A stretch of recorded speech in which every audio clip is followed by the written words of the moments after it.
নিজেকে অনুরোধ করছি তথ্য ও যোগাযোগ প্রযুক্তি মন্ত্রণালয়ের যুগ্ম সচিব আইসিটি জনাব গাজী মিজানুর রহমান। আমি জনাব গাজী মিজানুর রহমান স্যারকে স্বাগত বক্তব্য রাখার জন্য বিনীত অনুরোধ করছি।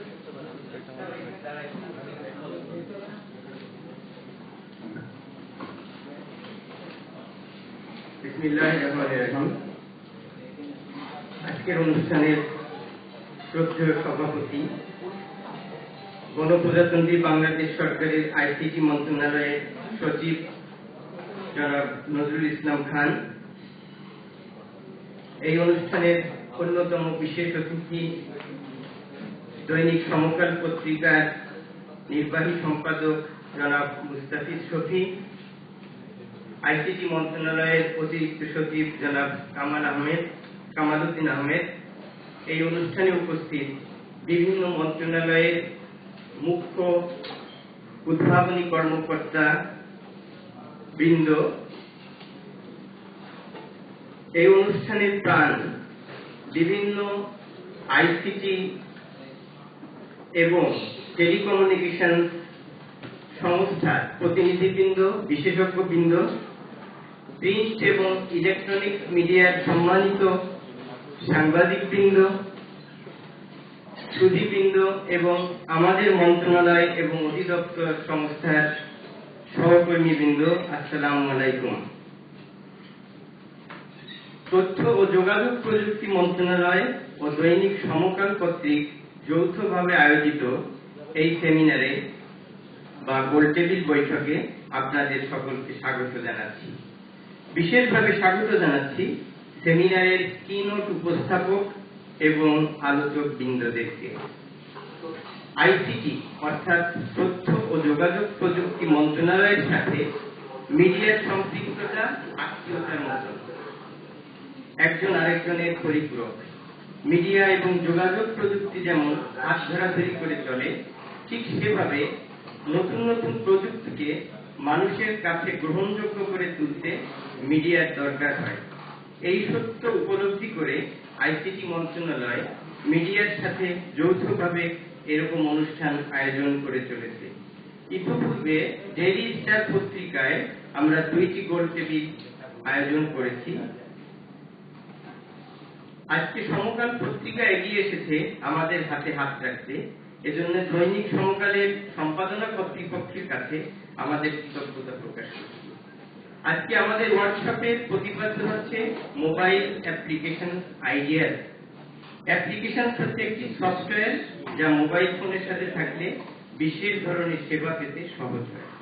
সেবাটি হতে পারে খেলাধুলা, হতে পারে ব্যবসা বাণিজ্যের, হতে পারে পর্যটন সংক্রান্ত, শিক্ষা সংক্রান্ত অথবা ব্যক্তিগত জীবনকে সুন্দর করার জন্য।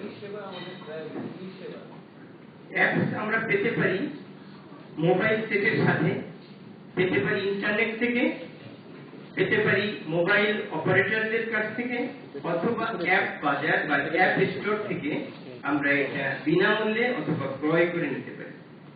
আগেকার দিনে জাহাজের মালিককে ধনী বলা হতো, এখন একটি ভালো অ্যাপস বানিয়ে যদি এর চাহিদা সৃষ্টি করা যায় তবে $মিলিয়ন আয় করা সম্ভব। সুধীবৃন্দ, আমরা কমিউনিকেশন জগতে পিছিয়ে থাকলেও 8ম জনবহুল দেশ হিসেবে মোবাইল ব্যবহারকারীর দিক থেকে আমরা পিছিয়ে নেই। 10 কোটি মোবাইল সিম ব্যবহারকারী রয়েছে বাংলাদেশে, যা দক্ষিণ কোরিয়ার জনসংখ্যার 2 গুণ, মালয়েশিয়ার জনসংখ্যার 3.3 গুণ এবং অস্ট্রেলিয়ার জনসংখ্যার 4.3 গুণ। আমরা যদি এই খাতে ইনভেস্ট করি এবং তাতে আমরা সফল হই, তাহলে 2টি কাজ হবে। একটা, এই শিল্প জনপ্রিয় হলে অনেকে এখান থেকে টাকা উপার্জন করে কর্মসংস্থানে নিয়োজিত হতে পারবেন। দ্বিতীয়ত, জনগণ সেবা পাবে, ই গভর্নেন্স সহজতর হবে। বর্তমানে সরকারি এবং বেসরকারি এই ধারণা ক্রমেই তিরোহিত হচ্ছে। সবাই সেবক, সবাই সোসাইটির গুরুত্বপূর্ণ অংশ। নীল চোখ, সোনালী চুল এসব বলে কিছু নেই। এখন লেন্স ধারণ করলে নীল নয়না হওয়া যায়, ডাই করলে সবাই সোনালী চুলের অধিকারী হতে পারে। এসব নিয়ে কোনো ব্যবধান এখন তৈরি হয় না। সরকার ব্যবসা করবে না আর বেসরকারি প্রতিষ্ঠান সেবা দেবে না, এখন তা নেই। বিভিন্ন মন্ত্রণালয় সংস্থা যারা সিআইও তাদেরকে আমরা বিশেষভাবে তাই আমন্ত্রণ জানিয়েছি, অনুরোধ জানিয়েছি আসতে, এই জন্য যে সরকারের পক্ষ থেকে, সংস্থার পক্ষ থেকে মোবাইল আইডিয়াস ডেভেলপ করে আমরা জনগণের কাছে কিভাবে যেতে পারি তা আলোচনা করার জন্য। আরেকটি সেমিনার থেকে আমরা জেনেছি মোবাইল সংযোগ অনেক থাকলেও আমরা অ্যাপস এর দিক থেকে পিছিয়ে আছি। অ্যাপস স্টোর নেই বললেই চলে। তাই সরকারের পক্ষ থেকে আমরা কিছু পদক্ষেপ নিতে পারি কিনা, প্রতিটি জনসেবামূলক প্রতিষ্ঠান বাজারে অন্তত পক্ষে একটা অ্যাপস নিয়ে আসুক যা অন্যদের অনুপ্রেরণার উৎস হতে পারে। সরকারি খরচে তৈরি হোক অ্যাপস, মোবাইল অপারেটরদের হাতে পায়ে ধরে হলেও তা মানুষের হাতে পৌঁছে যাক। কোনো খরচ না করে ব্যবহারের অভ্যাস হোক, তারপর একদিন দেখা যাবে বাজার হয়ে গেছে, কিনেই ব্যবহার করছে মানুষ। শিক্ষা, স্বাস্থ্য, প্রাথমিক, গণশিক্ষা, বেসামরিক বিমান, পর্যটন, ক্রীড়া, ধর্ম, সমাজ কল্যাণ, মহিলা এবং শিশু বিষয়ক, সংস্কৃতি বিষয়ক প্রতিটি মন্ত্রণালয়ের নিজস্ব কার্যক্রম বিষয়ে অ্যাপস ডেভেলপ করার সুযোগ রয়েছে আমাদের দেশে। কোন নারী সংগঠন যদি অ্যাপস বানাতে চায়, অনেক অ্যাপস হতে পারে। উদাহরণ হিসেবে বলা যেতে পারে বদমেজাজি স্বামীদের ঠান্ডা করার অ্যাপ। একটা অ্যাপস হতে পারে পরিস্থিতি মোকাবেলার জন্য সেই সময় স্ত্রী কি কি কৌশল অবলম্বন করবেন, এবং তার নাম হতে পারে tips for wife two combat bad tempered husband. অথবা সাউন্ড শনাক্তকারী অ্যাপস থাকতে পারে স্ত্রীর ফোনে। উচ্চ ডেসিবেলের চেঁচামেচি শুনলে সে স্বয়ংক্রিয়ভাবে হাস্যরসাত্মক কোনো উপস্থাপনা দিয়ে গরম মাথাকে ঠান্ডা করে দিতে পারে। আমাদের সংস্কৃতির সাথে লাকসই হলে এসব অ্যাপস ভালো চলবে বলে আশা করা। অপরাধ দমনে অ্যাপসের ব্যবহার হচ্ছে বাইরের দেশে। একটা অ্যাপসের কথা শুনেছি, আইফোন বা স্মার্টফোনে তা থাকলে ব্যবহার করে যদি বিপদে পড়েন তাহলে ফোন ধরে থাকালে অ্যাপসটি চালু হয়ে যায়।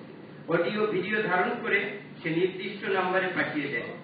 আরো থাকালে চারিদিকে ফ্ল্যাশ লাইট ছড়ায় এবং সাইরেন বাজাতে থাকে। কোড নম্বর যুক্ত পাসওয়ার্ড না দেওয়া পর্যন্ত সে থামেই না। এভাবে আমাদের স্বরাষ্ট্র মন্ত্রণালয়ও উদ্ভাবনী শক্তির মাধ্যমে নতুন নতুন অপরাধ দমন বিষয়ক অ্যাপ তৈরি করে বাজারে ছাড়তে পারে, এবং আশা করা যায় এগুলো অবশ্যই জনপ্রিয় হবে। আশা করি অ্যাপ সম্পর্কে নানা তথ্য উপাত্ত সমৃদ্ধ আজকের এই গোল টেবিলের আলোচনা আমরা শুনতে পারবো কিনোট উপস্থাপক এবং আলোচক বৃন্দের কাছ থেকে। আজকের এই ওয়ার্কশপে যারা উপস্থিত হয়েছেন তাদের সকলের প্রতি আন্তরিকভাবে কৃতজ্ঞতা জানিয়ে আজকের এই সারাদিন ব্যাপী ওয়ার্কশপে আপনাদের স্বাগত জানিয়ে আমার বক্তব্য শেষ করছি। ধন্যবাদ স্যারকে অত্যন্ত সুন্দর এবং চমৎকার ভাবে স্বাগত বক্তব্য উপস্থাপনার জন্য। সুপ্রিয় সুধী, গোলটেবিল বৈঠকের এই পর্যায়ে প্রবন্ধ উপস্থাপন, আজকের এই গোলটেবিল বৈঠকে প্রবন্ধ উপস্থাপন করবেন জনাব শোয়েব মোহাম্মদ আব্দুল্লাহি কাফি, ম্যানেজার জিপিআইটি, এবং জনাব কাজী মনিরুল কবির, বাংলাদেশ কান্ট্রি কনসালটেন্ট গুগল। প্রথমে আমি অনুরোধ করছি জনাব শোয়েব মোহাম্মদ আব্দুল্লাহি কাফিকে তার প্রবন্ধ উপস্থাপনার জন্য।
মাননীয়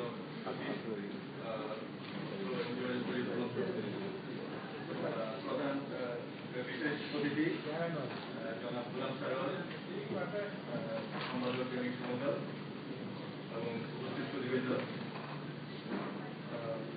আজকের গোলটেবিল বৈঠকের যে বিষয় অ্যাপ ডেভেলপমেন্ট আইডিয়াস, এটার উপর বক্তব্য উপস্থাপন করছি। আমি সৈয়দ মোহাম্মদ আব্দুল্লাহিল কাফি।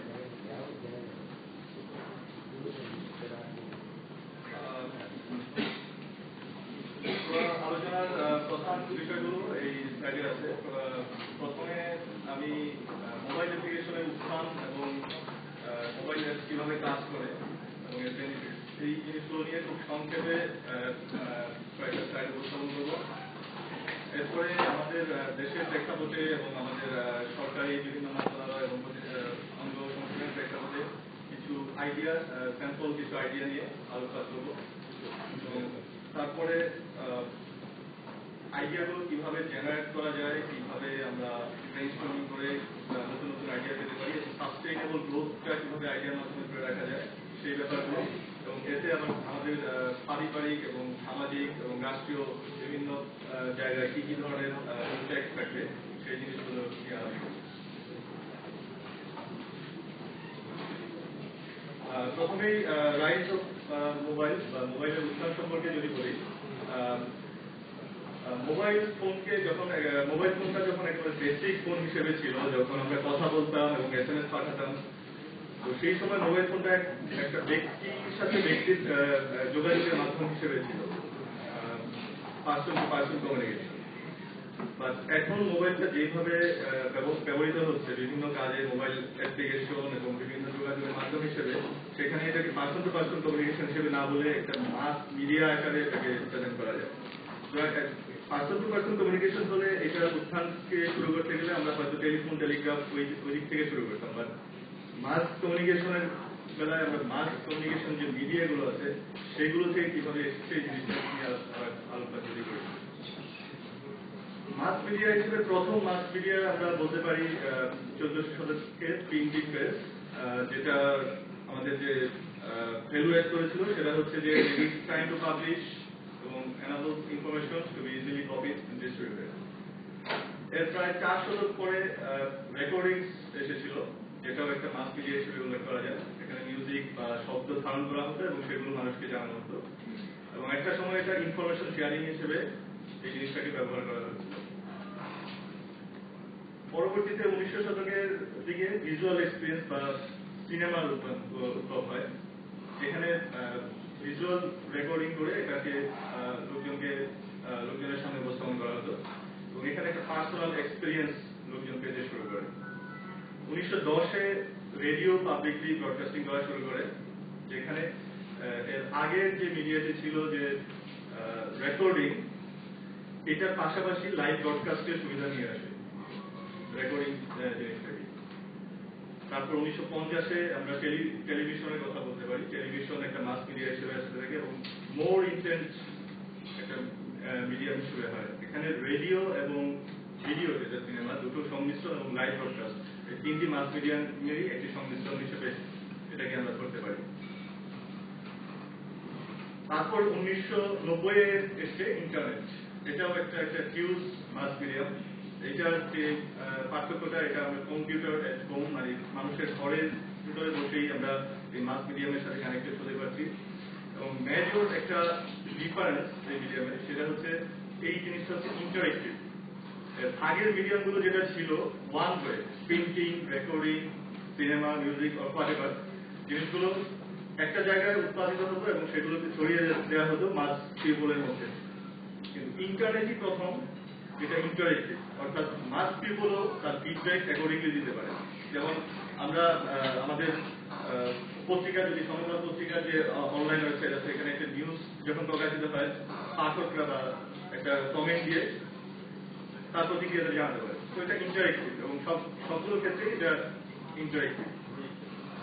এবং ইন্টারনেটের এই মিডিয়ার মাধ্যমে আমরা পারচেজ, বিভিন্ন জিনিসপত্র কিনতে পারি, ডাউনলোড করতে পারি, স্ট্রিম করতে পারি ইত্যাদি। এবং রেডিও, টেলিভিশনের যে সুবিধাগুলো সেগুলো আমরা এখানে পেতে পারি। তো এই দিক থেকে ইন্টারনেট মিডিয়ামটার বৈশিষ্ট্যটা অনেক ভিন্নতা নিয়ে এসেছে। এবং সর্বশেষ যে আজকের অনুষ্ঠানের যে আলোচ্য বিষয় মোবাইল অ্যাপ্লিকেশন, এইটাও ইন এ সেন্স একটা মাস মিডিয়াম, এবং এটাকে বলা হয় the largest and most available mass medium to mankind to date, এখন পর্যন্ত। তো মোবাইল অ্যাপ্লিকেশনের আইডিয়া জেনারেশন কেন করতে হবে এবং কেন এটা প্রচার আমাদের দেশে দরকার, এই রাইট থেকে আমরা এই জিনিসটা বুঝতে পারি যে আমাদের যতগুলো মিডিয়াম আছে সেগুলোর মধ্যে এটা একটা লার্জেস্ট মিডিয়াম, এবং এটা অ্যাভেলেবল টু ম্যানকাইন্ড, মানে সবার হাতে হাতে এই জিনিসটা আছে। তো এই মিডিয়ামটা দিয়ে আমরা যদি অ্যাপ্লিকেশন ডেভেলপ করে আমাদের সেবাগুলোকে দিতে পারি অন্যান্য মিডিয়ার পাশাপাশি,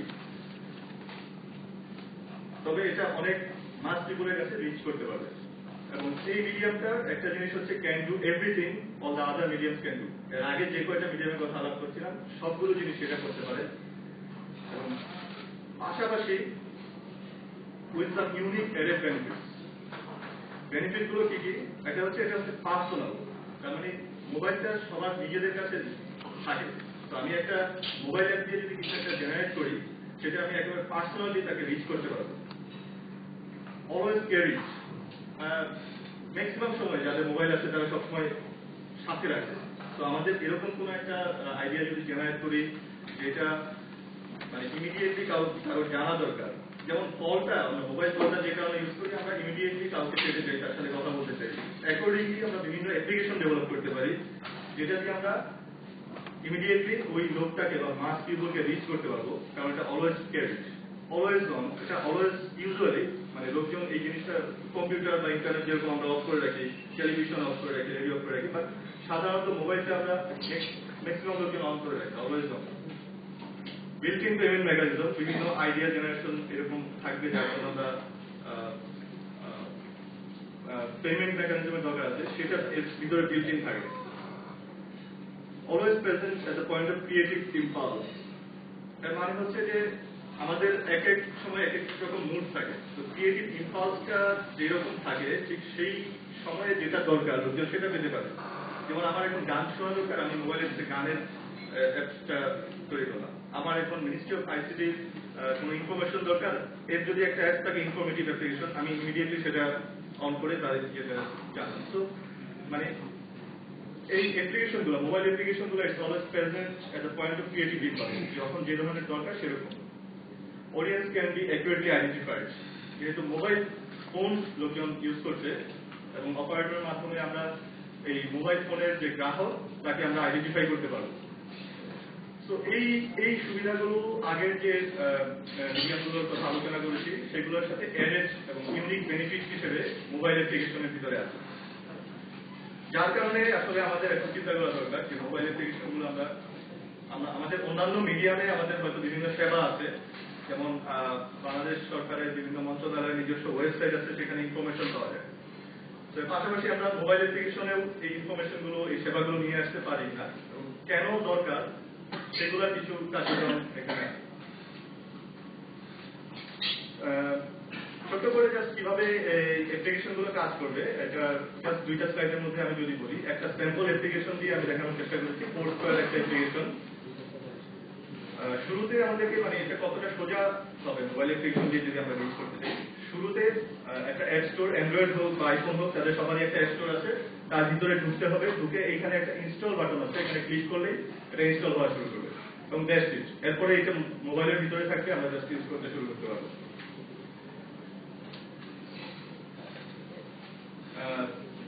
এই অ্যাপ্লিকেশনটার কিছু বেনিফিট যদি আমি বলি, এরপর এখান থেকে আমরা হয়তো আইডিয়া জেনারেশন দিকে যাবো। পার্টিকুলারলি এই ফোরস্কোয়ার অ্যাপ্লিকেশনটা কিভাবে কাজ করে এবং কি কি ফিচার আছে এটা যদি আমরা দেখি। এর একটা স্ক্রিন প্রথমে আছে, এখানে আমরা একটা সার্চ দিতে পারি বিভিন্ন কিছু। এখানে একটু ছোট দেখা যাচ্ছে যদিও, এখানে ফুডস আছে, তারপর কফি আছে, তারপর শপস, বিভিন্ন জিনিসপত্র আছে। যে কোনো কিছু একটা, ফর এক্সাম্পল আমি ফুডের মধ্যে সার্চ দিলে পরবর্তীতে আমি যে জায়গা থেকে সার্চ দিচ্ছি তার আশেপাশে যে সমস্ত রেস্টুরেন্ট আছে সেই তাদের নামগুলো দেখাচ্ছে। ফর এক্সাম্পল এখানে আমরা কফি ওয়ার্ল্ড ধানমন্ডিতে ক্লিক করলাম। কফি ওয়ার্ল্ড ধানমন্ডির পুরো জিনিসটা চলে আসছে। এখানে তার ঠিকানা, ম্যাপের ভিতরে লোকেশন, নিচে তার কল নাম্বার, এই জিনিসগুলো চলে আসছে। এটা অলরেডি ইন্টারনেটে এক্সিস্টেন্ট একটা লাইভ অ্যাপ্লিকেশন। তো আমি যদি এই ম্যাপের মধ্যে ক্লিক করি, আমি এখন যে জায়গায় আছি সেখান থেকে ওখানে যাওয়ার যে ডিরেকশনটা আছে সেটা দেখাচ্ছে। আমি যদি কলের মধ্যে ক্লিক করি, সরাসরি সে কলে চলে যাচ্ছে।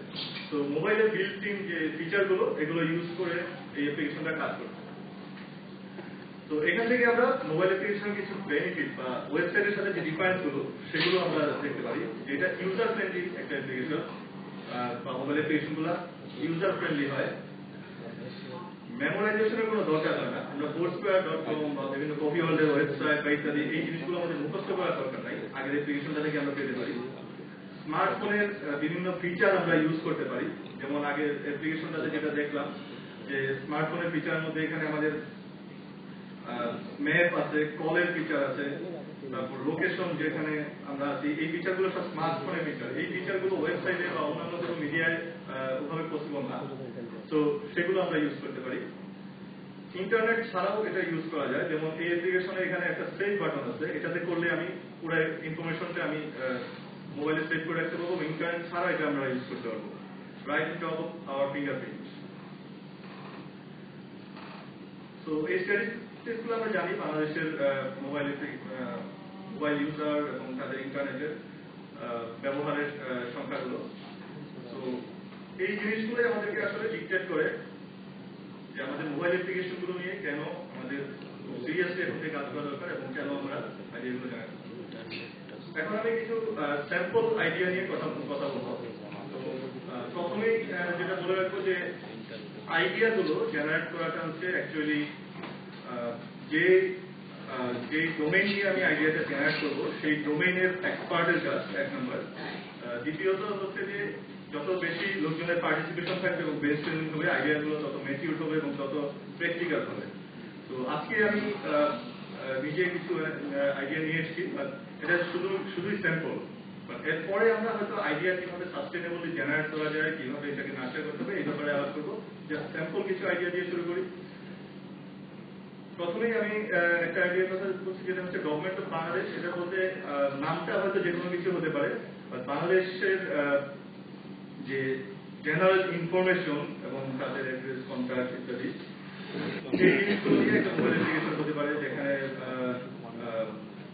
President, prime minister, council of minister, parliament, judiciary, কি কন্ট্যাক্ট, তারপর লোকেশন, বিভিন্ন মন্ত্রণালয়। ফর এক্সাম্পল আমি প্রথম যেদিন এখানে এসেছিলাম, আমার বিসিসি ভবনটা খুঁজে পেতে একটু সমস্যা হয়েছিল, লোকজনকে জিজ্ঞেস করতে হচ্ছিল। বা যদি এরকম একটা অ্যাপ্লিকেশন থাকে মিনিস্ট্রি অফ আইসিটি, যেখানে তাদের সমস্ত ইনফরমেশন থাকবে এবং লোকেট একটা বাটনে ক্লিক করলে আমি যে জায়গায় আছি, ফর এক্সাম্পল আমি ফার্মগেটে আছি এবং সেখান থেকে কোন ডিরেকশনে আমার এই ভবনটাতে আসতে হবে, এই রুটটা আমাকে দেখা দেবে। তো এই ধরনের একটা অ্যাপ্লিকেশন থাকতে পারে। ফটো স্ট্রিম বা বিভিন্ন স্ট্রিমিং থাকতে পারে। তো এইটা শুধুমাত্র গভর্নমেন্ট অফ বাংলাদেশের একটা না, মানে সমস্ত মন্ত্রণালয় বা তাদের বিভিন্ন শাখা প্রশাখা বিভাগ, তারা নিজেদের ইনফরমেটিভ যে জিনিসগুলো এখন ওয়েবসাইটের মধ্যে আছে এবং যে সেবাগুলো বিভিন্ন লোকজনকে দেয়, এই জিনিসগুলোই মোবাইল অ্যাপ্লিকেশনের মাধ্যমে নিয়ে আসা সম্ভব। এবং কেন আনতে হবে সেটা আমি একটু আগে যে আলাপগুলো করলাম, যে ওয়েবসাইটে তো আছেই, তারপরেও কেন তারপরে আনতে হবে, তার কারণ হচ্ছে ওই মোবাইল অ্যাপ্লিকেশনের যে বেনিফিট গুলো এতক্ষণ আলাপ করলাম সেগুলোর কারণ। তো সেই জিনিসগুলো পাবো। কৃষি খাতের একটা অ্যাপ্লিকেশনের আগে আমি ছোট একটা কার্টুন এখানে দেওয়া আছে। মানে এখানে একটা প্রবলেমের কথা বোঝানো হচ্ছে যে Papa, why don't you send an SMS and ask how to get the bull into the water? So এর মানে এই সমস্যাটাই না, মানে কৃষক যে কোনো একটা সমস্যায় পড়লে সে যাতে অ্যাপ্লিকেশন, যদি তার কাছে হাতের কাছে এরকম একটা অ্যাপ্লিকেশন থাকে যেখান থেকে সে তার একটা পরামর্শ পাবে, এই ধরনের একটা অ্যাপ্লিকেশন হতে পারে। সো এগ্রিকালচারের মধ্যে অ্যাপ্লিকেশনের মধ্যে যে জিনিসগুলো থাকতে পারে সেটা হচ্ছে জেনারেল কিছু ইনফরমেশন থাকতে পারে। আমাদের সিজনাল বিভিন্ন শস্য হয়, এই ধরনের ইনফরমেশন থাকতে পারে। বীজ, সার বা জ্বালানি ইত্যাদি এর প্রাইস গুলো ওখানে অ্যাভেলেবল থাকতে পারে। ফার্মিং অ্যাডভাইস থাকতে পারে, ডেইলি, উইকলি, মান্থলি ইত্যাদি। মানে এখানে ওয়েদার ফোরকাস্টের সাথে রিলেটেড থাকতে পারে, বা মানে কৃষকের হাতে এট এ টাইম সমস্ত ইনফরমেশন গুলো অ্যাভেলেবল থাকে না। তো মন্ত্রণালয় বা তার বিভিন্ন শাখা থেকে যদি এই ইনফরমেশন গুলা টাইম টু টাইম তাকে কৃষককে পুশ করা হয় ওই অ্যাপ্লিকেশনের মধ্যে, সে খুব সহজেই এই জিনিসগুলো পেতে পারে। Consultancy from expert, for example কৃষক কোনো একটা সমস্যায় পড়েছে, তার স্পেসিফিক কোনো একটা মেবি ফসলে কোনো একটা পোকা ধরেছে বা কিছু, সে সিম্পলি ওই ফসলটার ছবি তুলে সে ওই অ্যাপ্লিকেশনের মাধ্যমেই হয়তো একটা জায়গায় সেন্ড করবে, যেখান থেকে বিভিন্ন কনসালটেন্টরা টাইম টু টাইম তাদের রিলেটেড জিনিসগুলো দেখবে এবং কনসালটেন্সি গুলো দেবে। এখন আমাদের যেটা হয় যে আমাদের ফিল্ডে গিয়ে অনেক কনসালটেন্ট কাজ করেন, তাদেরকে মানে মাস ফার্মার্সদেরকে হয়তো রিচ করতে পারে না, কিছু একটা সীমিত সংখ্যক ফার্মারদেরকে রিচ করেন বা সবার সাথে কথা বলতে পারে, কিন্তু এর মাধ্যমে যে কোনো কৃষক যদি মোবাইল অ্যাপ্লিকেশন থেকে একটা রিকোয়েস্ট পাঠায়, সেই কনসালটেন্টই তাদেরকে এই সাহায্যটা দিতে পারে। ফার্মার সোশ্যাল নেটওয়ার্ক, এটা আরেকটা ইন্টারেস্টিং একটা ফিচার হতে পারে। ফর এক্সাম্পল এই পার্টিকুলার ফার্মার হয়তো কোনো একটা সমস্যায় কোনো এক সময় পড়েছিলেন, অন্য একটা ফার্মার হয়তো আগে এক সময় এই সমস্যায় পড়েছিলেন, তো নিজেদের মধ্যে অ্যাডভাইস শেয়ারিং এর বিষয়টা থাকতে পারে। মোবাইল অ্যাপ্লিকেশনে ফেসবুকে যেটা হয়, ফেসবুকে আমরা সবাই সবার ফিলিংস, অ্যাডভাইস ইত্যাদি শেয়ার করি। তো কৃষকদের যে ফার্মার সোশ্যাল নেটওয়ার্কটা যদি তৈরি হয় অ্যাপ্লিকেশনের মাধ্যমে, কৃষকরা নিজেরা নিজেদের পরামর্শটা আরেকজনের সাথে শেয়ার করতে পারে, যেভাবে এজ এ হোল পুরো সোসাইটি বা পুরো ফার্মিং সোসাইটিটা ডেভেলপ করতে পারে। এটা মাতৃকালীন সময়ের জন্য আরেকটা অ্যাপ্লিকেশন হতে পারে, প্রেগনেন্সি কেয়ার। এরকম অনেকগুলো অ্যাপ্লিকেশন আছে, এমনকি আগের ইয়াতেও অনেকগুলো অ্যাপ্লিকেশন আছে, আমি রেফারেন্স হিসেবে এখানে কয়েকটা নাম লিখেছি, অ্যাকর্ডিংলি এটারও আছে। তো এখানে যে সমস্ত ফিচার থাকতে পারে, বিভিন্ন চেকলিস্ট থাকতে পারে যে ওই সময় তাদের কি করতে হবে, ডেইলি অ্যাডভাইস থাকতে পারে, অ্যাডহক কনসালটেন্সি যেটা কৃষকদের সময় ছিল সেরকমও থাকতে পারে, ক্যালেন্ডার থাকতে পারে, ইমেজে কিছু দেখানো আছে, ডক্টর ইনফো, আশেপাশে কোন ডাক্তার আছে, কাদেরকে পাওয়া যাবে, হসপিটাল, এবং টুডেজ রিমাইন্ডার, এই ধরনের সেবামূলক জিনিসপত্র দিয়ে একটা অ্যাপ্লিকেশন হতে পারে। এটা আরেকটা অ্যাপ্লিকেশনের আইডিয়া, এটাও বিভিন্ন দেশে আছে। ইনফ্যাক্ট আমি যে স্ক্রিনশটটা নিয়েছি এটা একটা মাই ট্যাক্স অ্যাসেসমেন্ট ইউএস এর একটা অ্যাপ্লিকেশন থেকে স্ক্রিনশট নেওয়া। তো আমরা আমাদের দেশের জন্য এই জিনিসগুলো করতে পারি। এখানে পার্সোনাল একটা ফাইল তৈরি করতে আমাদের অলরেডি ইনকাম ট্যাক্সের বিভিন্ন ইনকাম ট্যাক্স রিটার্ন সাবমিশনের কিছু ডিজিটালাইজেশনের পদক্ষেপ হিসেবে অনলাইনে সাবমিট করার একটা প্রক্রিয়া চলছে। তো পাশাপাশি আমরা এখন থেকে এটাও চিন্তা করতে পারি যে মোবাইল অ্যাপ্লিকেশনেও এই ফিচারগুলো দিয়ে আমরা শুরু করতে পারবো কিনা। পার্সোনাল একটা ফাইল তৈরি করা যেতে পারে, ট্যাক্স ক্যালকুলেটর থাকতে পারে, ইনভেস্টমেন্ট ডিডাকশন কি, আমরা অনেক সময় শেষের দিকে যখন ডিক্লারেশন আসে চেঞ্জের, এই জিনিসগুলো অনেকে সময় মতো জানি না বা ডেবিট করি না। তো এই জিনিসগুলো খুব সহজেই হয়তো এই অ্যাপ্লিকেশনটা থাকলে এখান থেকে আমরা জেনে নিতে পারবো। এখানে আমরা রিটার্ন সাবমিট করতে পারি, ডিজিটাল সার্টিফিকেট, মানে সার্টিফিকেটটা আমরা গিয়ে না নিয়ে হয়তো ডিজিটাল একটা সার্টিফিকেট যেটা এখান থেকে আমরা ডাউনলোড করে এটা ইউজ করতে পারবো, এবং অ্যাসেট ম্যানেজমেন্টের বিভিন্ন ফিচার এখানে থাকতে পারে। এটারও নিচে কিছু রেফারেন্স অ্যাপ্লিকেশনের নাম দেওয়া আছে, অন্যান্য দেশে ইউজ হচ্ছে। তো এখানে অল্প কয়েকটা আইডিয়া আমি স্যাম্পল হিসেবে শেয়ার করলাম, বাট অ্যাকচুয়ালি আমি যেটা বলছিলাম যে এখানেই আসলে শেষ না, আরো অন্যান্য বিভিন্ন এরিয়াতে আইডিয়াগুলো থাকতে পারে, যেমন disaster management, food distribution channel, আমাদের বিভিন্ন পাসপোর্ট বা লাইসেন্স প্রসেসিং এর জন্য আমাদের ফর্ম ফিল আপ বা ইত্যাদি অ্যাপ্লিকেশন, এগুলোর জন্য যাওয়া লাগে। প্রাইমারি এবং মাস এডুকেশনের জন্য অ্যাপ্লিকেশন তৈরি করতে পারি, এডুকেশন সেক্টরে, হেলথ কেয়ার, গভর্নমেন্ট বিভিন্ন সার্কুলার থাকে এইগুলোকে, এবং আরো অনেক কিছু।